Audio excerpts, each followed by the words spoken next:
থেকে আগত সহকর্মী বন্ধুগণ, আপনাদেরকে রাষ্ট্রবাদী অভিনন্দন জানাই। আমার পূর্বোক্ত বক্তা যারা ছিলেন, আমাদের সাধারণ সম্পাদক আশিস চট্টোপাধ্যায় এবং অরিন্দম বালা, ওনারা প্রাঞ্জলভাবে অসাধারণ বাগ্মিতার মাধ্যমে আমাদের শিকড়টা তুলে ধরেছেন আপনাদের সামনে। সেই শিকড়টার নাম হচ্ছে রাষ্ট্রীয় স্বয়ংসেবক সংঘ। আজকে কর্মচারী কল্যাণ সংঘ, রাজ্য সরকারি কর্মচারী কল্যাণ সংঘ পশ্চিমবঙ্গ,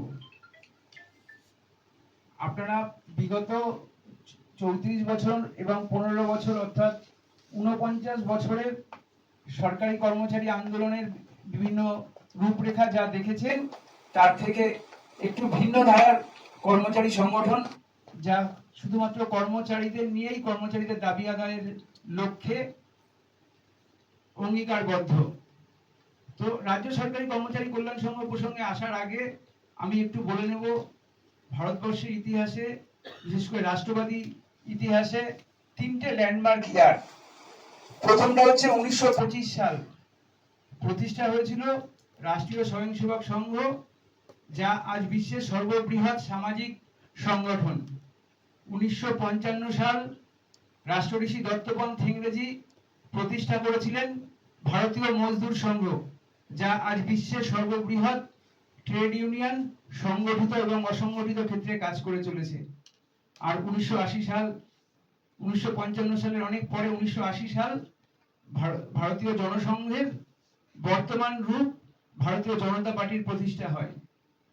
তো এই 3টি জায়গা বা 3টি সংগঠন, এদের পারস্পরিক যে সহযোগিতা এবং পারস্পরিক ক্ষেত্র, সেটা কি, সেটুকু আমি একটু ব্যাখ্যার দিকে যাব।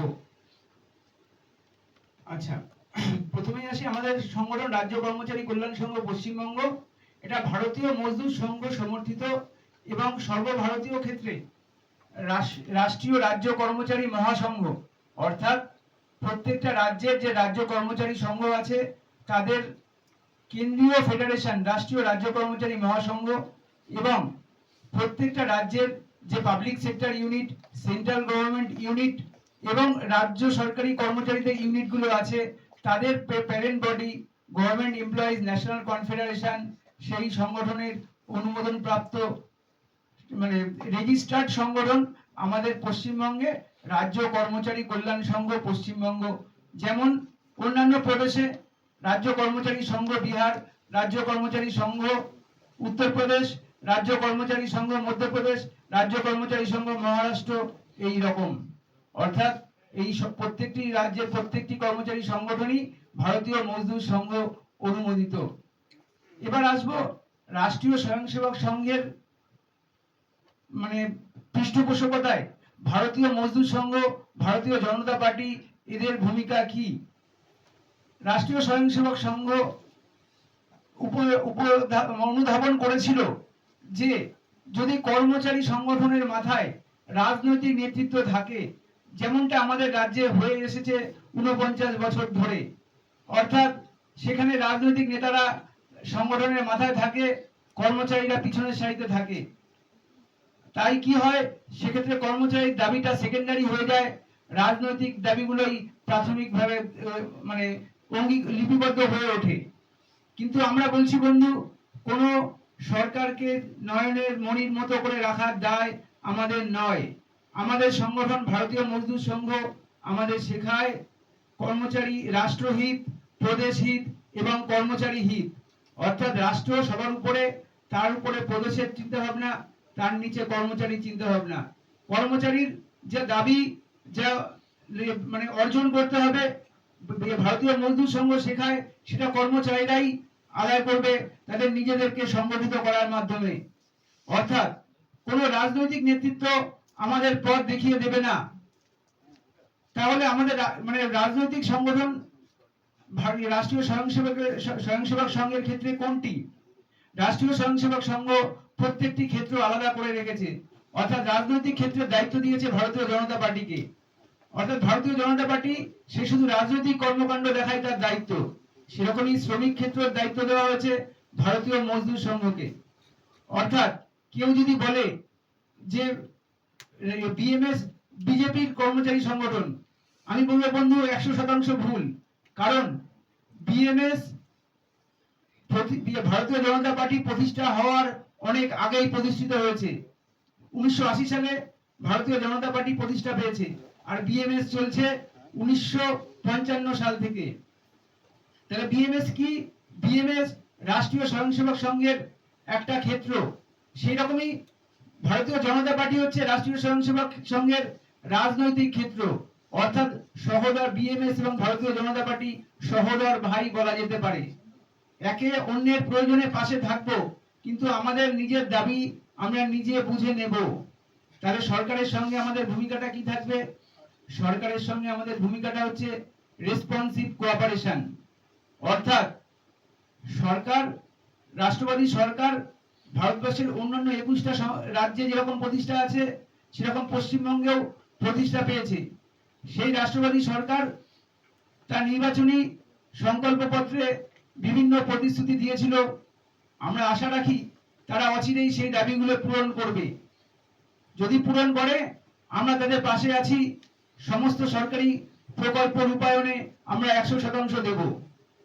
কিন্তু যদি সে গড়িমসি করে, আগের সরকারের যে ভূমিকা সেই রকম একই রকম ভূমিকা রাখে, তখন আমাদের ভূমিকা হবে সেই সরকারের কাছে আমাদের ভারতীয় মজদুর সংঘের রাজ্য সরকারি কর্মচারী কল্যাণ সংঘের মাধ্যমে এগিয়ে যাব। একসাথে সেই সরকারের দরজায় কড়া নাড়ব এবং আমাদের দাবি দেওয়া তাদের কাছে পেশ করব, সেই দাবি দেওয়া বুঝে নেব। অর্থাৎ সরকারের সঙ্গে আমাদের রেসপন্সিভ কোঅপারেশন ছাড়া আর কোনো ভূমিকা নেই সরকারকে বাঁচানোর বা সরকারকে দেখার মতো। যেটা পূর্ববর্তী বিভিন্ন যখন রাষ্ট্রবাদী সরকার ছিল না, সেই সময় দেখা যেত। সেই ধারণা থেকে আমাদেরকে বেরিয়ে হয়ে আসতে হবে। তো আজকে অনেক সংগঠন এই কথা বলছে যে তারা নাকি বিজেপির শ্রমিক সংগঠন। আমি একটু আগে বললাম যে বিজেপির কোনো শ্রমিক সংগঠন হয় না। শ্রমিক সংগঠন রাষ্ট্রীয় স্বয়ংসেবক সংঘের শ্রমিক সংগঠন হয়। এই একই কথা বর্তমান প্রদেশ বিজেপির সভাপতি উনি বলে দিয়েছেন যে বিজেপির কোনো ট্রেড ইউনিয়ন হয় না। যদি কেউ বলে থাকে সে আপনাদের বিভ্রান্ত করছে, এই বিভ্রান্তিতে আপনারা পা দেবেন না। তো তাহলে আপনারা কি করে বুঝবেন যে বিজেপির কোনো ট্রেড ইউনিয়ন হয় না বা অন্য কোনো নামে কোনো সংগঠন হয় না শ্রমিক ক্ষেত্রে? দেখুন, আপনারা সবাই শিক্ষিত মানুষ, আপনারা ভারতবর্ষের অন্যান্য স্টেটের দিকে নজর দিন, গুগল করুন, জানবেন যে মহারাষ্ট্রে কর্মচারীরা 100% ডিএ পাচ্ছে, তারা রোপা পাচ্ছে, এরিয়ার পাচ্ছে। সেই দাবিগুলো কারা অর্জন করে দিচ্ছে? সেই দাবিগুলো অর্জন করছে মহারাষ্ট্র রাজ্য কর্মচারী সংঘ। তারা কার অনুমোদিত সংগঠন? ভারতীয় মজদুর সংঘের অনুমোদিত সংগঠন। একই রকম ভাবে উত্তরপ্রদেশের কর্মচারীরা তারা 100% ডিএ পাচ্ছে, সেই দাবি দাওয়াগুলো কারা অর্জন করে দিচ্ছে? সেই দাবি দাওয়াগুলো শ্রমিক কর্মচারীরাই।